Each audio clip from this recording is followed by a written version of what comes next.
Listen up, healthcare workers. Today we are talking about the topic from chaos to calm. Now, I'm going to tell you, I know what you're thinking. Healthcare is full of chaos. Yes, it is.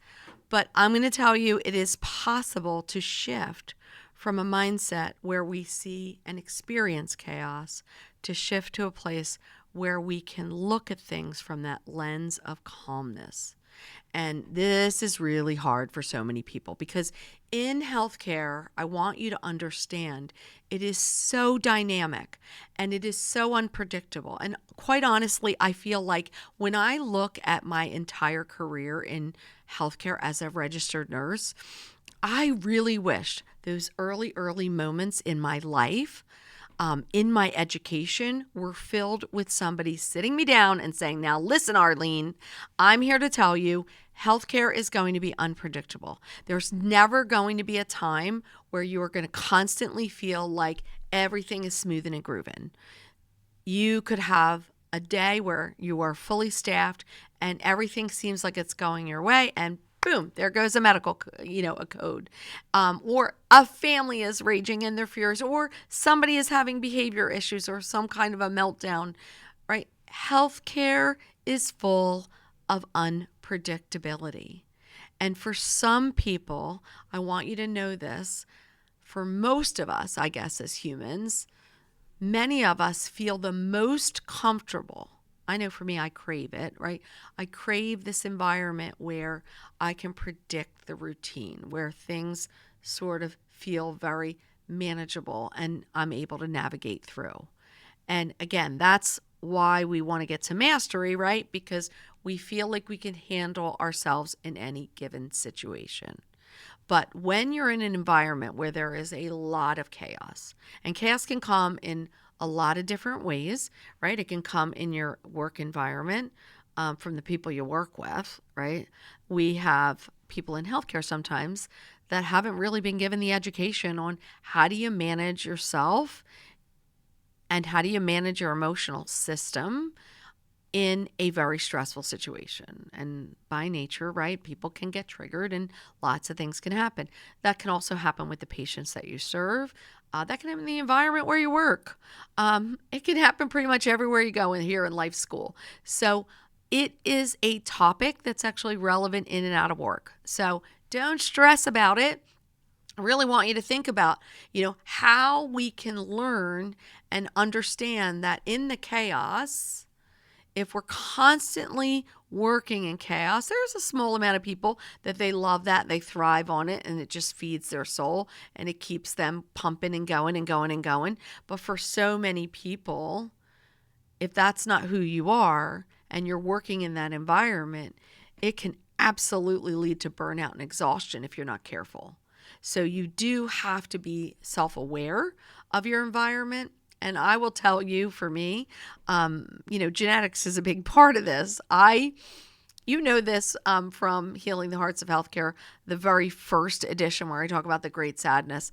I talk a lot about my mom, who was a CNA who worked the night shift, and my dad, who was a shoe repairman, and he worked 6 days a week. And to make ends meet, my mom worked the night shift while raising 6 children. And when my parents divorced late in life, I think my mom was 43 when she went back to nursing school and got her degree. She started working as a nurse in the field. And I was always in healthcare settings as a child. Even when I was 14, I was in a volunteer program. I really, really felt this really strong connection with caring for people. And it wasn't really until I took care of my grandmother that I realized, I really like this. Like, I like this feeling of how I can take care of somebody in their time of need. It just did something internally to my soul and filled me up completely. And I know that's probably the same way for you. In fact, so many times in healthcare, when I do education with leaders, I will often talk about our sort of duty and responsibility in healthcare is to take those people where that is not where they're wired from a place of caring, compassion, and empathy. Maybe they're going into healthcare for a totally different reason, and that reason is comes from a place where there is no compassion or empathy, or even the way they're engaging with people who are sick and not well and not at their personal best, can cause harm. We need to do a better job of having some courageous conversations to say to people, is this really what you believe you should be doing? And we need to say to some of those people, maybe this isn't the place for you, because it is that important. I mean, we have a superpower. We heal people through our words and our actions. And in life school, I want to believe that a lot of this stuff and the way we respond comes from our experiences all the way up through the course of like childhood up to the course of our lives. What we were exposed to, what we experienced, we need to be laser focused on those experiences, self-evaluating them and looking at them from a lens of, how is that impacting the way I'm responding in a chaotic environment? Because chaos is going to be happening. You've got to expect that. And it's going to be the way we do it that can be done so beautifully and so magically. And so I think about my mom when she was a nurse, an early nurse, and a lot of her experiences came from all those years she worked as a CNA. And, people used to tease her all the time, and they used to call her Panic Pat, because every time a call bell went off or any time something happened, she would spring up and she would jump to take care of it. And I'm the same way. I was always that type of nurse. I mostly worked the night shift for the biggest part of my nursing career. And every hour I would just get up and round and walk and peek in and look and check on everybody and make sure that, everybody was safe. And if anybody needed something, I was like literally right there, as much as I could do as possible. But when I think about my mom and this label of Panic Pat, and how people saw that differently, that she was always rushing and rushing and rushing and rushing, how that made other people feel. So I always recognize that for many of us, it's the way in which we do it, right? It's the way in which we engage. And we've got to make sure that we're coming from that place where we are grounding ourselves and we are very respectful that energy passes between us as human beings, right? My energy can pass to someone else and I can absorb someone else's energy. That's how it works with us as human beings. The people that aren't tuned into that often get sucked into this sort of picture where they might be transposing energy, that chaotic energy, onto somebody else, and that person that's receiving it is feeling it, whereas other people might be the receiver of their patients and all of that chaos and panic, right? So it is just that simple. But I also want to believe, while we're here in life school, some of the deep work that we have to do while we're here is really to look at ourselves and the way we respond to pain and suffering of another human being. Like, how are we responding? How can we get it just right so that it's just that right amount of energy that's passing through, where we're allowing ourselves to create a nice, safe space where we can sit with our patients in empathy and listen and be involved and provide support, but also get about to work in our business in the day. And I'm going to remind you, as a healthcare worker, even in your most chaotic environments, you must train your mind to spot those moments where the beautiful things are happening. You've got to allow yourself those opportunities to settle into your heart and to allow that feeling to course through your body. And if you're not doing that, you're missing some of the most beautiful opportunities in the field of healthcare, which is how your interactions with a person who is sick and unwell and needs healing, how your direct actions are healing that person and providing support to that person so that they can springboard forward and move on to live the life they were supposed to be and to do. And for those people where you are at the end of their life, or it is the end of their journey, your presence in that moment, it's palpable. Like someone can feel that. And I also recognize for so many of you during COVID, you served during that time when families were shut out. Listen, these were not our rules. And yet many of us in healthcare carry the burden of those regulatory requirements and rules. We carry the guilt, we carry the shame, we carry all of those feelings in our hearts. I know that's true because I too went to that very dark place after that time and really had to do the deep work to come out, to understand and reframe that in a different way. That those experiences that I went through, I was needed in that moment to be there for that person in the capacity that I could. And there were so many times, just like you, many of us were with our patients in their time at the end. And it was that presence that was the most important piece of this equation. So you will always hear me educate on the importance in healthcare. As healthcare professionals, we must receive education on ways to improve the way we are connecting with the people that we serve and care for. And not just those patients you serve, but their families and visitors and loved ones. And I will always remind you, if you struggle with that, if you struggle with connecting with those people or finding those ways to connect with people, then work on slowing your pace down. Work on keeping things very simple, like making sure you're smiling, making sure you're introducing yourself, making sure you're working on your tone and your body language, and everything comes from a place of love with the intent that you are there to heal. You are there to create comfort. You are there to create support. That's going to take you to be the best version of you because you are never going to be able to eliminate chaos altogether. This is not going to happen. But what you can do is educate yourself on how do I adapt and evolve and become the best version of me here in life school.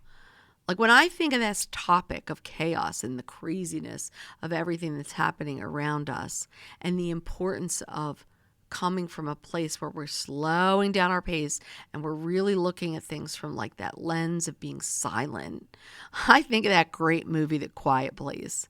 I think it's called A Quiet Place. And it was written by John Krasinski. I think that's how you say his name. But I love that movie because I couldn't imagine overnight where you had to learn how to be completely silent or you would die, right? And I think it's just remarkable. It's so well written. If you've never seen it, you gotta see it. But I think about how, everyone had to learn pretty quickly how to just adapt and evolve. And that is how we are as healthcare workers. I mean, chaos is going to happen to us in healthcare because our systems aren't where they need to be, right? And you know this. The patients that you serve, the pressures that come down from them, right? They're managing things in their own lives. They're sick and they're not well, right? When you get insurance companies and things involved, right? People are being pushed down out of the system sooner than what they really need to receive proper healing. And so that burden of coming down and coming into other areas of healthcare, you're receiving higher levels of acuity in patients and you're receiving lots of frustrated families that just really love their loved one so much and just want someone to do something about it. They just want someone to actually care about them as deeply as they care about that loved one. And I think it's remarkable because, again, COVID gave us a different transformation in healthcare. And I don't think we've normalized back since then. I think there are so many of us that really want that. But the reality is so many of us, it created chaos. And not only did it create chaos, but it robbed us of connecting with human beings. I mean, we all had to recoil back, and we all had to go to places where we kept our distance from people. And that caused sort of a evolution in the way care delivery happened. And I want to believe that when you think about this, we can't always change our environment. I mean, that's not always going to be possible. You can't change the fact if someone's screaming at you and their nose is like right up against yours because they're angry at you. You can't change any of that. The only thing you can change is how you respond to it. And I'm going to remind you, this is going to be where the deep work has to happen as a healthcare worker. Like if you're going to manage in the chaos, that's fine. You can manage in that chaos. But when you respond, you have to come from a controlled place where really that connection between your mind, your intellect, and, which tells you what to do, and your heart, which really is the seat of your emotional system, and it will overtake what you should do. It often overtakes your intellect, and it can be the driver of how you respond in really stressful situations. So most of this work that you're going to be doing here while you're in life school is really going to be self-regulation and learning how to really self-identify those things for you that could potentially be those triggers or things that you're going to respond in an emotional way should they happen to you. Now, I will tell you, for so many people when I provide education, I would say probably one of the number one areas where people say to me, Arleen, this is my trigger. It has everything to do with respect. Pretty much that's one of the biggest triggers that's out there. People say, if you disrespect me, I can't be held accountable, right? And I completely understand. Listen, this work is really, really hard to do when you're a healthcare professional. It is so hard to put all the moving pieces together, and you're doing it from a place of love. But when someone is disrespectful, either in your presence or around you, woo! I mean, it can be full of challenges. I feel like this is where the deep work has to happen, because you can come automatically from a reactionary response if you're sitting in that place, because it's very, very easy to do. I mean, let's face it, we're humans. None of us are perfect.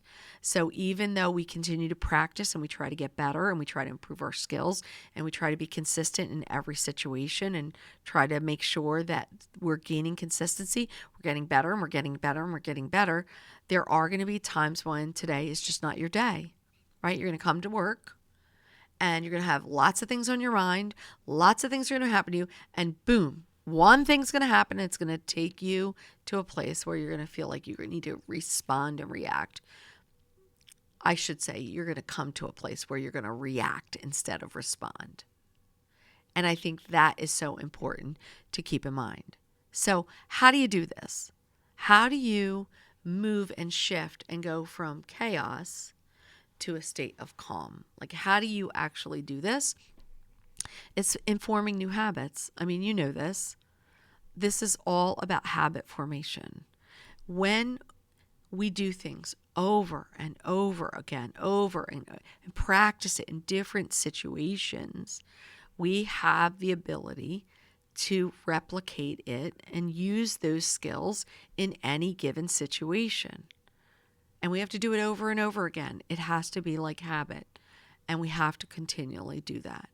And this is hard. It's hard for so many people because, even when I look at healthcare from the time that I came into healthcare and where we are now with technology, I mean, I feel like technology has just done the complete opposite of what I wanted it to do when I used to dream about how technology was going to aid me in my future of my life. I always was like, it's going to be great. I'm going to have to work less and I'm going to have computers and robots and things doing things for me. And I feel like the reality is, especially in healthcare, it's just we're cramming in so much more. That's really the reality. That's the pace of healthcare.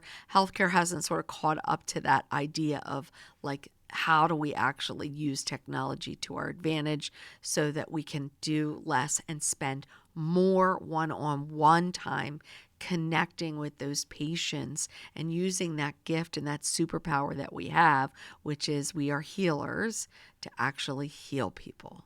So until we solve that big problem, and whoever does, like, I want to be involved because I totally believe that is 100% possible, but we are going to need to work with just about everybody in the world to do that.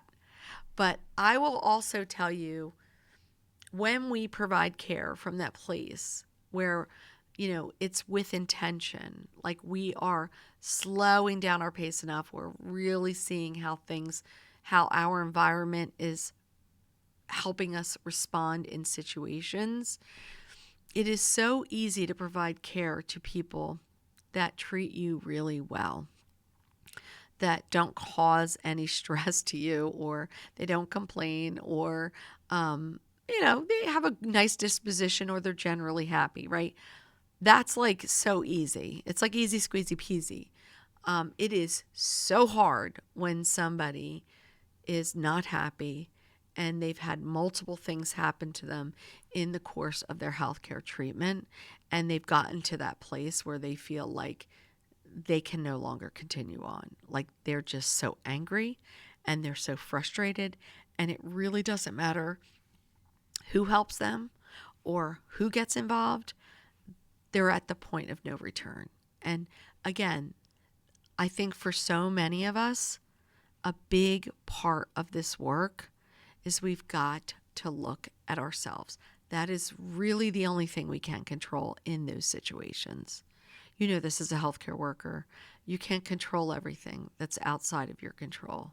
You can't control the fact that maybe, the physician didn't reach out to the family and speak to them and update them on a condition. Or you can't control that their insurance company has said that they can no longer receive this care and they have to be discharged home or somewhere else. Those are things that are outside your control. But what you absolutely can control is how you handle and engage and respond in those situations. And you will always hear me promote this idea that when we get better at really being connected with our emotional system, when we really get better recognizing that that emotional system cannot be the driver of our emotions in situations, and we can't just like let it take off. We have to engage with our emotions to understand it, to really talk ourselves down, to really build in those deep breathing techniques and really find those moments where we need to find some quiet and some silence to be able to calm and quiet our mind. You know this, our minds were not meant to be stimulated nonstop. The people that do this the best understand that when they build in blocks of time in their day where they allow themselves to sit in silence with nothing sort of coming at them, they are at the best position to be able to self-identify what's happening in their environment and adapt and adjust accordingly. So that's where you're going to need to go. And for some people, this is going to feel like very uncomfortable for you, especially if you feel like you're that type of person that needs that stimulation all the time. And I understand.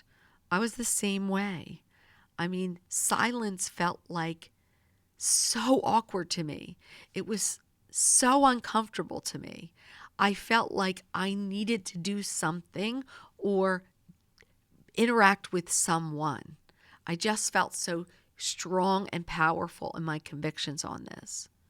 But it wasn't until I gave it a chance to really try this out, try these techniques out, and I sort of accepted that education for myself. Said, let me just look into this with, again, a spirit of curiosity and being open to see if this is something that would work.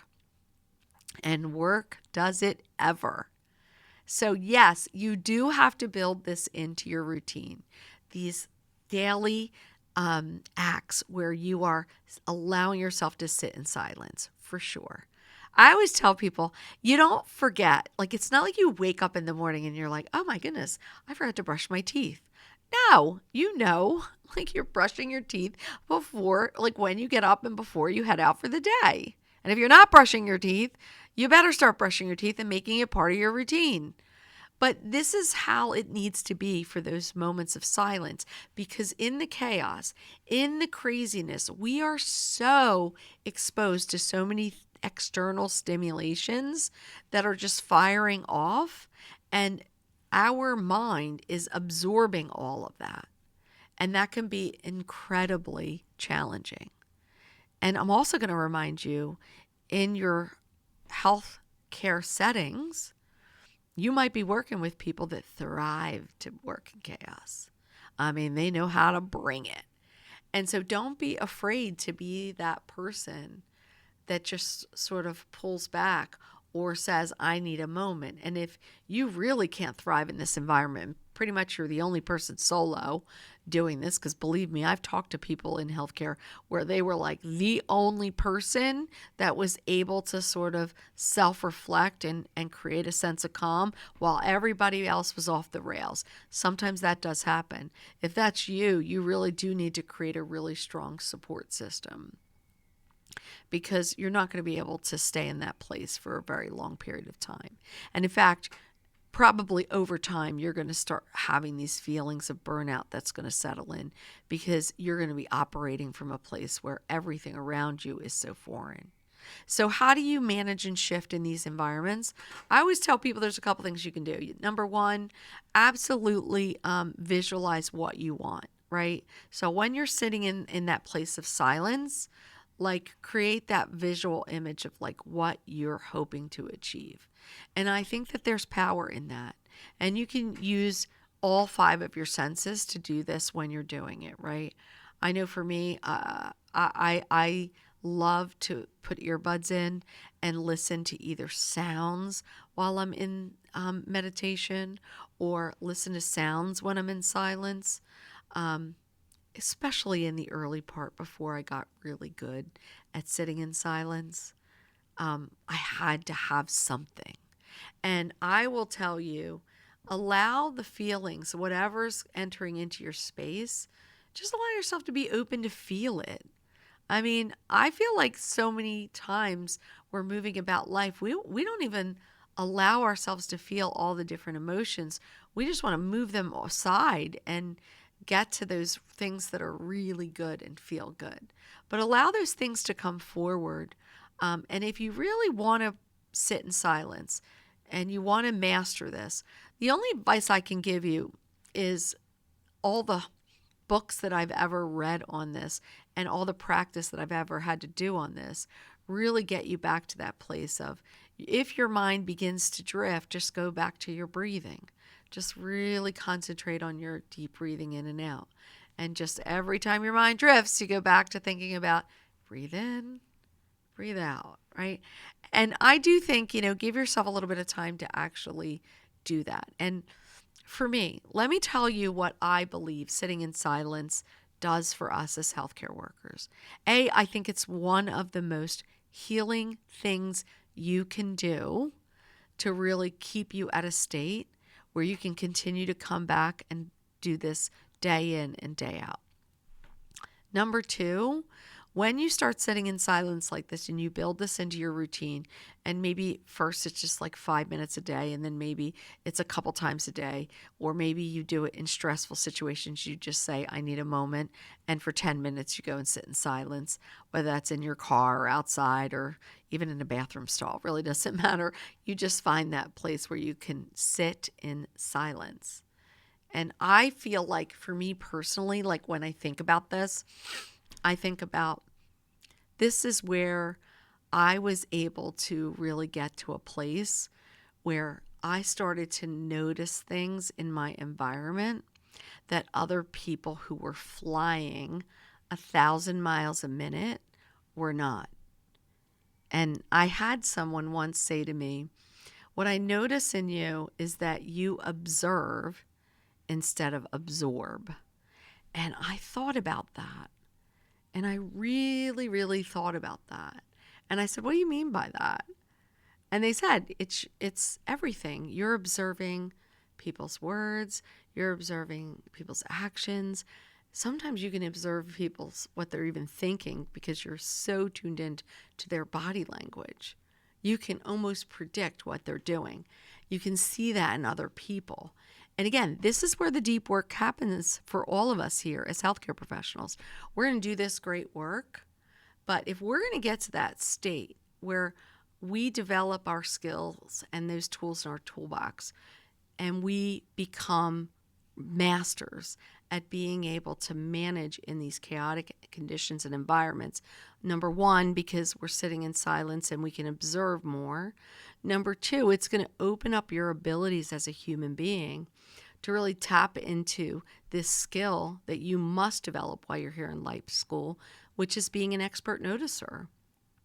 You've got to get to that point where those expert noticing skills are what are going to signal you that you need to take a different course of action. And you're not going to be tuned into them if you're running around and you're not paying attention. So some of that really is the work that you do when you're here in life school, is just slowing down your pace and accepting the fact that healthcare is always going to be busy and chaotic and crazy. You're not going to change that. And you're never going to change that. The only thing you can change is how you look at it, how you manage through it, and how you manage those situations. And if you're struggling with this and you say, I don't know, it's a little woo-woo for me and I don't really know if I need to do that, I'm going to remind you, in the end of the day, you take care of people. That is your job. You take care of people that are sick and not well, and they need you to get better. That is such profound work. I mean, that is such important work. And I would question whether or not, if you really want to be that healer, why you wouldn't want to try something to make you the best version of you. If you could take that superpower in every single situation, regardless of what was happening around you, and you could heal other people, why wouldn't you do it? Why wouldn't you learn everything you could and absorb yourself into that learning so that no matter what happened, when people talked about you and they talked about your skills and they talked about your development, they said, boy, they were remarkable. That comes from discipline and it comes from practice, and you'll achieve mastery by building it into your regular routine and doing it over and over and over again. And I'm going to remind you, if you are not 100% sure this is something you should do, then just be open to trying something new. Imagine how healthcare would have never evolved if people didn't look at it from a lens of curiosity and trying out something that was new. I mean, we would still be doing things that we know we shouldn't be doing. That's how evidence-based practices come to us. It's because someone had an idea and someone decided to research it and study it and to evaluate it and to look at it and to study those outcomes and see how it produced an effect. And then once it produced those effects, then of course it's something we all need to embrace and do. So just look at it like evidence-based practice, and you will soon be doing it every single day. Listen, I hope you took something from this podcast, but more importantly, what I hope you took from it was this idea that even when things are swirling, and whether you're that healthcare worker and like everybody's swirling, including all of your leaders, right? You can be that person that takes that step back and step up, and you look at it from a whole different perspective because you've done the deep work. You've sat in silence. You've found those natural pauses. You've connected back to your emotional system. You've soothed sort of your soul a bit, and you're responding intentionally from a place of love and not rushing. But you're really coming from that place every single time. I hope you listen in on a future podcast. Goodbye, everyone.